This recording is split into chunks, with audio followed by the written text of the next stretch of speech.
ئەم کاروانچیانە خەڵکی گوندەکانی شاری سەردەشتی ڕۆژهەڵاتی کوردستانن. ئەوان ڕۆژانە لە ڕێگای دەروازەی قاسمەڕەشەوە دێنە باشووری کوردستان بۆ ئەوەی بەم کارە بژێوی ژیانیان دابین بکەن. ساعة بار هەیە مەسەلەن باری 300 کیلۆ بۆ دەپێچێتەوە 300 کیلۆش بارەکە قورسە ئەو وەڵاقە زەرفێتی 300 کیلۆی نییە. بەڵام بازم ئەمە لە پێداویستی مەجبوری بە هەر جۆرێک بلێنین بارەکەی 300 کیلۆ بێ کە بارەکەشی زۆر کەمە 6,000 تمەنە.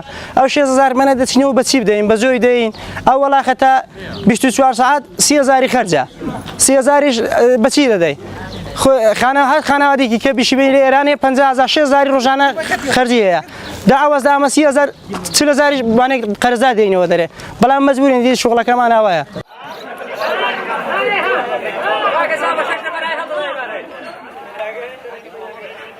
کاروانچیەکان بە ئومێدی دەستکەوتنی کار دێنە گوندی زەڵێ لە باشووری کوردستان بەڵام کەمی بارەکان وا دەکات ڕۆژانە بەشێکیان بەبێ بار بگەڕێنەوە ڕۆژهەڵاتی کوردستان.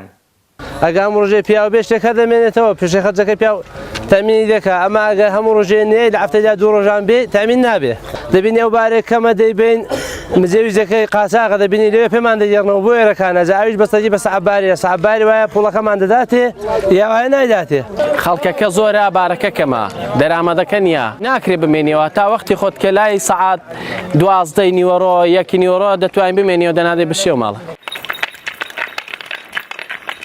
لە ڕێگای دەروازەی قاسمەڕەش بە شێوەی ئازاد و بە شێوەی قاچاق بە ئەسب کەلوپەلەکانی پۆشاک و جوانکاری ناوماڵ و پاککەرەوە و ئاسنی لە کارکەوتو هەناردە دەکرێن.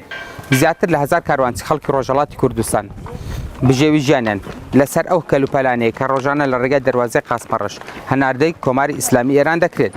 گرفتێکی سەرەکی نێوان سەرجەم ئەو کاروانچیانە ئەوەیە کە لەلایەن خاوەن بارەکانیانەوە دەست بەجێ کرێبارەکان پێنادرێت. کاروانچیەکان کرێبارەکان بۆ دەکرێتە چەک. ئەم چەکەش دوای چەند مانگێک لەلایەن خاوەن بارەکان خەرج دەکرێت. هەندێک کاروانچیش چەکەکان بە خۆراک دەگۆڕنەوە.